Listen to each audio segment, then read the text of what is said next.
வணக்கம் வியூர்ஸ். இந்த வாரம் லோகா தி சந்திரா படத்தோட விமர்சனம்தான் பார்க்க போறோம். மலையாள சினிமா எப்போதும் கண்டென்ட் விஷயத்தில் பல உலக படங்களுக்கு இணையாக போட்டி போட, தற்போது ஒரு சூப்பர் பவர் கொண்ட ஹீரோயின் கதைக்களத்தில் கல்யாணி நஸ்ரான் நடிப்பில் வெளியாகியுள்ள இந்த லோகை எப்படி உள்ளது பார்ப்போம். கல்யாணி படத்தின் ஆரம்பத்திலேயே மிகப்பெரிய சண்டையிலிருந்து தப்பித்து பெங்களூர் வருகிறார். அங்கு அவர் தன் அடையாளத்தை மறைத்து மக்களோடு மக்களாக வாழ்கிறார்.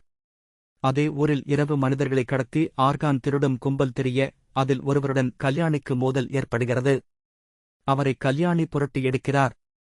என்ன இவருக்கு இப்படி ஒரு சக்தி, யார் இவர் என்ற தேடல் தொடங்குகிறது. இந்த தேடல் இவரை ஆரம்பத்திலிருந்து இம்ப்ரெஸ் செய்ய அவர் பின்னால் சுற்றும் நஸ்ரான் மூலம் தொடங்குகிறது. அப்படி ஒருநாள் நஸ்ரான் கல்யாணியை சந்தேகப்பட்டு அவர் பின்னால் போக, கல்யாணியும் அந்த ஆர்கான் திருட்டு கும்பலிடம் மாட்டுகிறார். அப்போது கல்யாணி ஆடும் ருத்ரதாண்டவத்தை பார்த்து நஸ்ரான் மிரண்டு போக, கல்யாணி யார், எப்படி இவருக்கு இந்த பவர் வந்தது, எதற்கு இங்கே வந்துள்ளார் என்ற பல பரபரப்புகளை மீதி கதை. இந்திய சினிமாவில் பல வித்தியாசமான கதைக்களங்கள் வந்து கொண்டே உள்ளது. இதில் வாம்பயர் என்ற ஜானர் பெரிதும் பாரத இருந்த நிலையில் அதை இயக்குனர் டோம்னி கருண் தொட்டதோடு, அதை நம் களத்திற்கு ஏற்றவாறு நாட்டு தெய்வத்துடன் ஒப்பிட்டு எடுத்தது சிறப்பு. அதற்காக கல்யாணி அப்படியே அந்த சந்திரா கதாபாத்திரத்தில் பொருந்தி போகிறார். ஆரம்பத்தில் தன் சக்தி வெளியே தெரியக்கூடாது என அவர் பொறுத்து சென்றாலும், ஒரு கட்டத்தில் அவர் தன் சக்தியை வெளிக்கொண்டு வரும் இடம் மாஸ் நடிகர்களுக்கு இணையான காட்சி.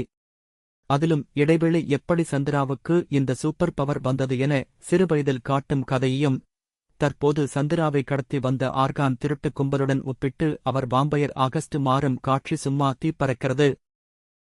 கல்யாணியை காதலிக்கு கதாபாத்திரத்தில் நஸ்ரான் ஏதோ காமெடியன் போலதான் படம் முழுவதும் வந்து செல்கிறார். ஆரம்பத்தில் கல்யாணியை இம்பரஸ் செய்ய அவர் செய்யும் வேலைகள், கடைசியில் அவர் வாம்பயர் என தெரிந்து அலரும் காட்சிகள் ரசிக்க வைக்கிறது.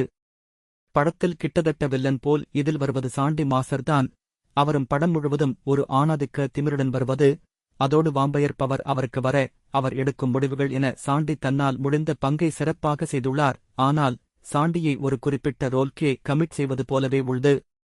மலையாள படங்கள் எப்படி இந்த சிறு பட்ஜெட்டில் இப்படி ஒரு குவாலிட்டியான படங்களை கொடுக்கிறார்கள் என்ற ஆச்சரியம் உள்ளது. ஒளிப்பதிவு, இசை என அனைத்திலும் செம ஸ்கோர் செய்ய ஸ்டெண்ட் காட்சிகள் மிரட்டியுள்ளனர். கல்யாணியும் ஹீரோக்களுக்கு நிகராக ஸ்டெண்ட் காட்சியில் கலக்கியுள்ளார்.